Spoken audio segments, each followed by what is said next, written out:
Dear Sweden, Sweden is now the number one country in Europe for gun violence among those that are not at war. I would humbly like to contribute to the discussion around dealing with this tragic situation, if I may. You can find this on Substack and on Patreon in both written and podcast forms, as well as at davidrovics.com/thisweek. Last week, I spent 5 days in the Midwestern U.S., mostly in Michigan, among the post-industrial, depopulated landscape of Detroit and other towns. I had some fun house concerts, especially the one in Ferndale outside Detroit, and I caught up with long-lost friends and wandered around the crumbling urban landscapes. When I was in the air, en route, and while driving, as is generally the case, I was listening to a lot of news and podcasts, and whether it was BBC or The Guardian or Al Jazeera, one of the stories that has dominated international news coverage lately has been gangs and gun violence in Sweden, of all things. I'll just say up front that the idea of anyone from a place as catastrophically messed up as the United States having any useful advice for people running a country as comparatively well-organized and well-off as Sweden seems ridiculous.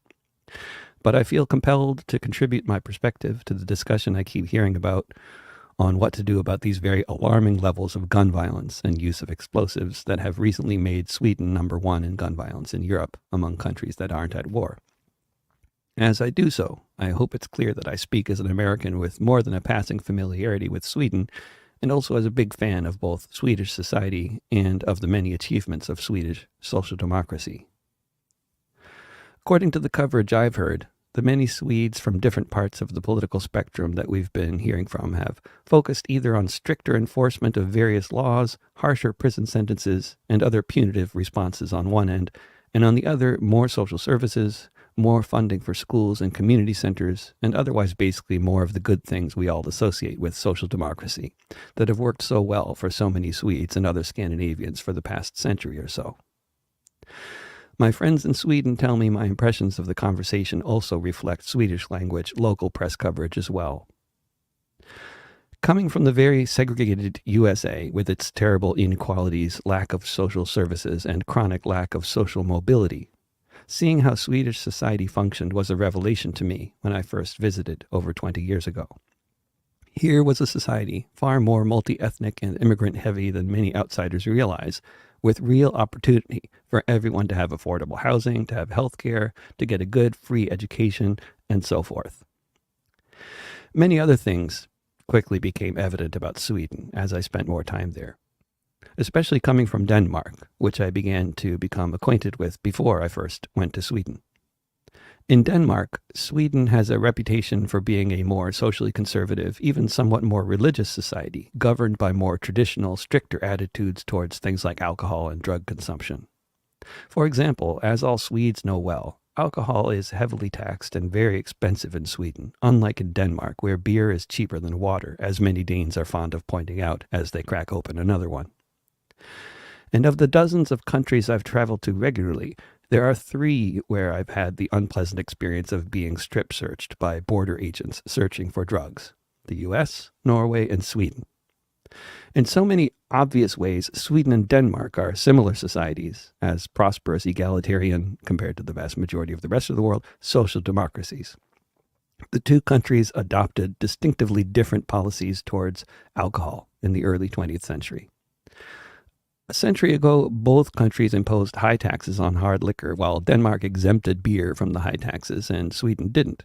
It's pretty obvious to any casual observer today who spends much time in both countries that the Danes drink more beer than the Swedes, and Swedes make more moonshine than the Danes do.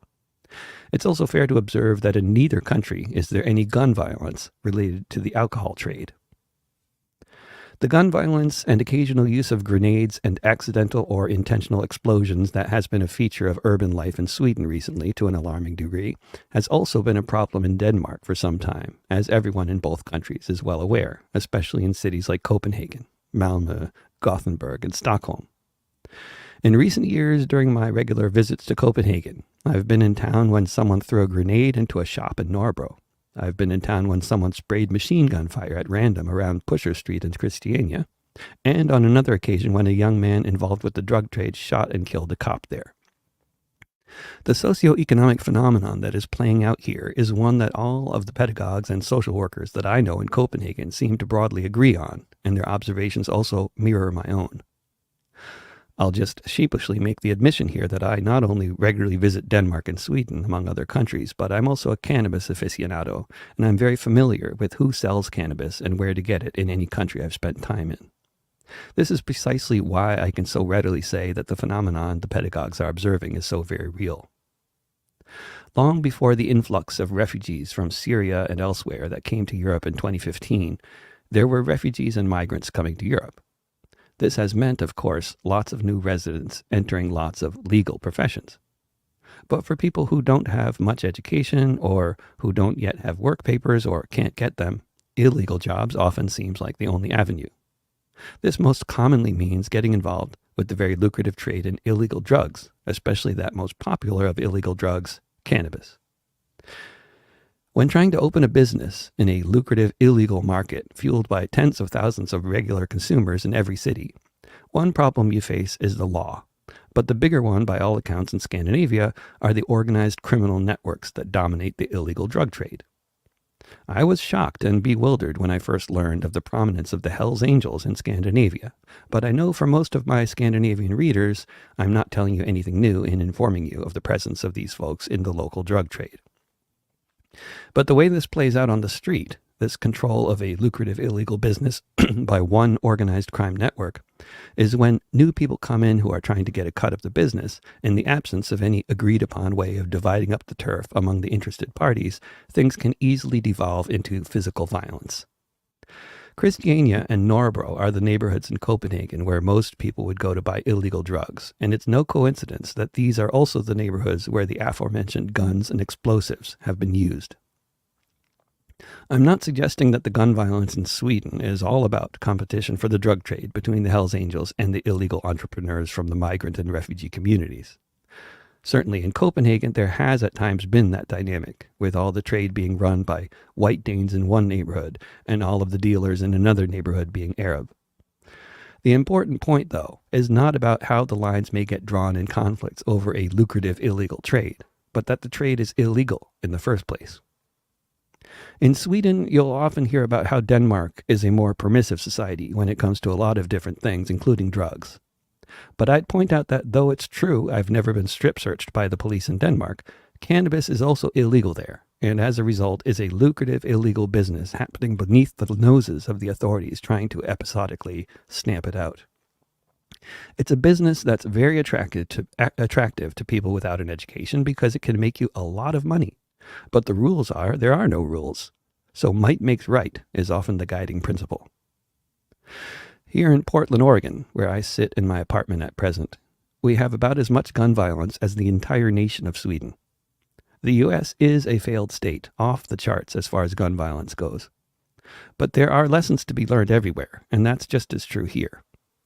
Here in the U.S., the devastating violence involving competition over a lucrative illegal trade continues, as do harsh punishments, a massive population of people in prison, and no end in sight to the drug problem or the violence problem that the authorities try to address with bloated, militarized police departments and the huge numbers of prisons everywhere.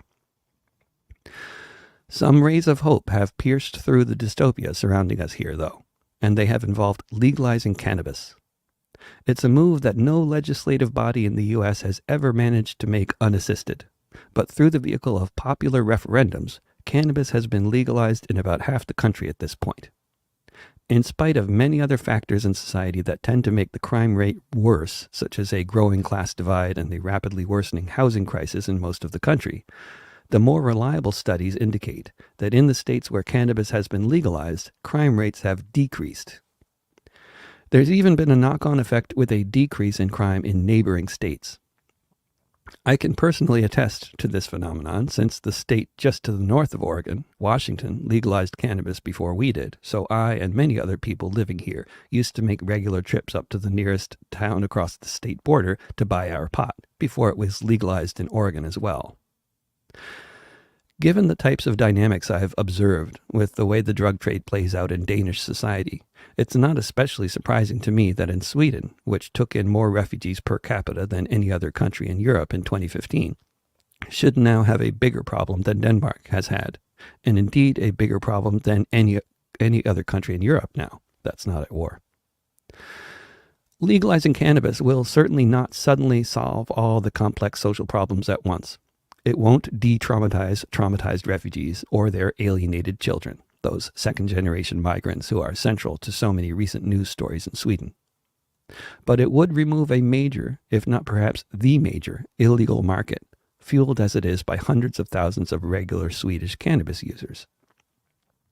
Legalizing cannabis is not a panacea, of course, and fears some people have that legalizing it will increase its use in society may have a solid basis. Let's assume, for the sake of argument, that this is the case. One interesting finding here has been that where cannabis has been legalized, people tend to drink less alcohol overall. So rather than being a window drug to more harmful substances like alcohol, cannabis use tends to have the opposite impact. If it's true, as I would frame the situation, that your choice as a society may be between maintaining your ongoing cannabis prohibition and seeing a rise in gang conflicts and gun violence, or legalizing cannabis and seeing a decrease in these problems, the way to go seems obvious. Legalize it. There are so many pitfalls you can avoid as a society by not doing as we do in the United States, like the failed policies of militarizing your police forces, expanding your prison system, or allowing the class divide to dramatically grow over time. But there are occasionally examples here worthy of emulating, and the legalization of cannabis in the 23 U.S. states which have so far done so seems clearly to be one of them, and one that Sweden could benefit from.